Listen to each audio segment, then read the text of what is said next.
ବୋଉ କ'ଣ ସାରୁ ବାଛୁଛନ୍ତି? ଆଉ ତ ବାଛୁଛି, ପୁଅ ଟିକେ ଶୋଇ ପଡୁଛି। ଓ ସେତିକି ଯୋଉ ସକାଳୁ ବାଛିଥିଲେ ଅଖାରେ ଯୋଉ ଥୁଆ ହେଇଛି। କ'ଣ କରିବା? କାମ ସିନା କରୁଛନ୍ତି କିନ୍ତୁ ମାନେ କାଲିଠାରୁ ମନଟା କାହିଁ ମାନେ ଡାଉନ୍ ଲାଗୁଛି। ଆଜି ଟିକେ ବେଶୀ ହସ ନାହିଁ, କ'ଣଟା ହେଇଛି ବୋଧେ?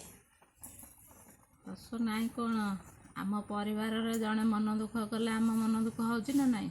ହଁ ସେମିତି ଆମ ସାଙ୍ଗରେ ଯେଉଁ ଭାଇମାନେ ମୋର ମୋ ଉପରେ ଯେଉଁ ବଡ଼ ଭାଇମାନେ ଭଉଣୀମାନେ ଦେଖୁଛନ୍ତି, ମୋ ଠାରୁ ଅଧିକା ବୟସ, ସେମାନେ ମୋର ଭାଇ ଭଉଣୀ।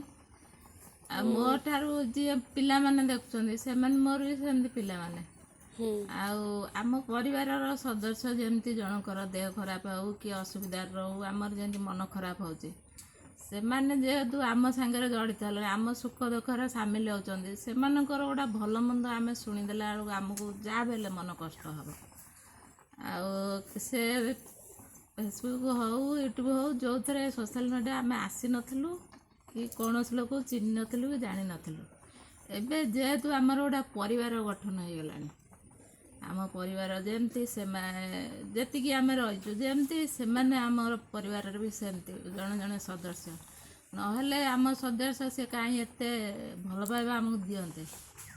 ଆମକୁ ଏତେ ଭଲ ପାଇବା ଦେଉଥିବାରୁ ସେମାନେ ବି ଆମର ସଦସ୍ୟ ନା, ତାଙ୍କର କ'ଣ ସ୍ୱାର୍ଥ ଅଛି? ନିଃସ୍ୱାର୍ଥପର ଭାବରେ ସେମାନେ ଆମକୁ ଭଲ ପାଇବା ଦେଉଛନ୍ତି। କହିବାର କାରଣ ଏଇ ଗୋଟେ କଥା ଯେ, କାଲି ଭାଇ ଜଣେ ମୋ ଠାରୁ ବହୁତ ବଡ଼, ସିଏ ବି ଉଚ୍ଚ ପଦବୀରେ ଚାକିରି କରିଥିଲେ, ଆଉ ରିଟାୟାର କଲେଣି। ଭାଇ ଜଣକ ଫୋନ୍ ନମ୍ବର ଦେଲେ, କହିଲେ କିଛି ସମୟ ଯେ ଯେଉଁମାନେ ସମୟର ମୂଲ୍ୟ ବୁଝୁଛନ୍ତି, ଆମ ପାଖରେ ତ ସମୟ ନାହିଁ, ଆମେ ଗାଉଁଲିରେ ଆମେ ଚଳୁଛୁ, ଗାଁ ଗହଳିରେ ରହୁଛୁ। ଆମର ଦେଖୁଛନ୍ତି ଚାଷବାସ, ତା ଦେହରେ ଛୋଟ ପିଲା, ଗାଈ ଗୋରୁ, ଭଲ ମନ୍ଦ, ରୋଷେଇବାସ, ସେଇଥିରୁ ସମୟ ଟିକେ କାଢ଼ି କାମ ଭିତରେ ଆମେ ଗୋଟେ ଭିଡ଼ିଓ କରିଦେଉଛୁ, ସମ୍ପୂର୍ଣ୍ଣ ସମୟ ଦେଇପାରୁନୁ। କିନ୍ତୁ ସେ ଭାଇ ଜଣକ କାଲି ଫୋନ୍ କଲେ, ଆଉ ମାଆ ଟିକେ ଫୋନ୍ କରିବେ, ନମ୍ବର ଦେଲେ ଫୋନ୍ କରିବେ, ଆଉ ମୁଁ ବହୁତ ସମୟ ନେବିନି। ସମୟର ମୂଲ୍ୟ ସେ ବୁଝୁଛନ୍ତି। ସେଠୁ ମୁଁ ସାଙ୍ଗେ ସାଙ୍ଗେ ଫୋନ୍ ଲଗେଇଲା ପରେ ସେ କୌଣସି କାମରେ ରହିଯାଇଥିଲା, ଉଠେଇ ପାରିଲେନି। ପୁଣି ତାପରେ ସେ ନିଜ ଆଡ଼ୁ କଲେ। ଯେତେବେଳେ ମୁଁ ଫାଷ୍ଟ ରିସିଭ୍ କରି ଭାଇ ନମସ୍କାର କହିଦେଲି, ସେ ପୁରା ଭୋ ଭୋ ହେଇ କାନ୍ଦି ପକାଇଲେ। କାନ୍ଦିକିରି କହିଲେ କୋଟି କୋଟି ନମସ୍କାର ମ୍ୟାଡ଼ାମ୍, କୋଟି କୋଟି ନମସ୍କାର। କିନ୍ତୁ ମ୍ୟାଡ଼ାମ୍ ମୁଁ ନାହିଁ କରିଛି, କେହି ମ୍ୟାଡ଼ାମ୍ କହିବେନି। ମୁଁ ମ୍ୟାଡ଼ାମ୍ ନୁହେଁ, ମୁଁ ସମସ୍ତଙ୍କର ମାଆ, ସମସ୍ତଙ୍କର ଭଉଣୀ। ମୁଁ କାହାର ମ୍ୟାଡ଼ାମ୍, ମୁଁ ଉଚ୍ଚ ପଦବୀରେ କେଉଁଠି ଲେବୁଲ୍ରେ ନାହିଁ କି ଚାକିରି ବାକିରି କରେନି। ମୁଁ ଜଣେ ହାଉସ୍ ୱାଇଫ୍, ଜଣେ ମାଆ, ସମର୍ଥନ ମୋତେ କରିବେ। ଆଉ କାନ୍ଦି ପକାଇଲେ, ମୋ ଭାଇ କହିଦେଲି, ସେ କାନ୍ଦି ପକାଇଲେ। ଆଉ ବହୁତ ମୋତେ କଷ୍ଟ ହେଲା। ସେ ବହୁତ କଷ୍ଟରେ ଅଛନ୍ତି। ଆମର ଓଡ଼ିଶାର ଲୋକ, ସିଏ ଆମ ଇଣ୍ଡିଆ ଭିତରେ ଅଛନ୍ତି, କିନ୍ତୁ ଆମ ଓଡ଼ିଶାରେ ନାହାନ୍ତି। ମୋତେ ଏତେ କଷ୍ଟ ହେଲା କାଲି, ମୁଁ ଯଦି ଆଖପାଖରେ କେଉଁଠି ଥାନ୍ତି, ତାଙ୍କ ପାଖକୁ ଦେଖା କରିବାକୁ ପଳେଇ ଯାଇଥାନ୍ତି।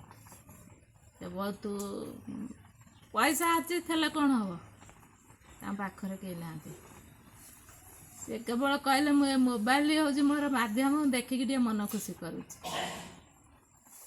ମନଟା କାଲିଠାରୁ ବହୁତ, ସେ ଭାଇଙ୍କ ପାଇଁ ମୋର ମନ ବହୁତ କଷ୍ଟ। କିନ୍ତୁ ଜୀବନ ଦେଖ, ଆମ ପାଖରେ ପଇସା ନାହିଁ, ପରିବାର ଅଛନ୍ତି, ଆମେ ହସ ଖୁସିରେ ଜୀବନ ବିତାଇ ଦେଉଛୁ।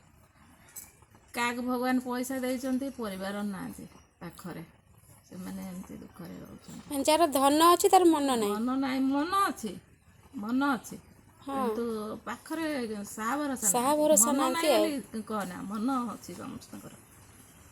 ଆଉ କ'ଣ କରାଯିବ? ଜଗନ୍ନାଥ ସମସ୍ତଙ୍କୁ ଭଲରେ ରଖନ୍ତୁ।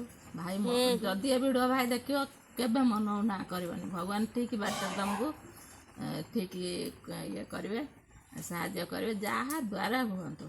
ଦୂରରେ ତ ଅଛ, ମୁଁ ତ କିଛି ଯାଇପାରିବିନି, କିଛି କରିପାରିବିନି। ଆଉ ଭାଇ କେବେ ମନ ଦୁଃଖ କରିବେନି। ସବୁ ପିଲାମାନେ ବି ଏମିତି ଭଲରେ ରୁହନ୍ତୁ।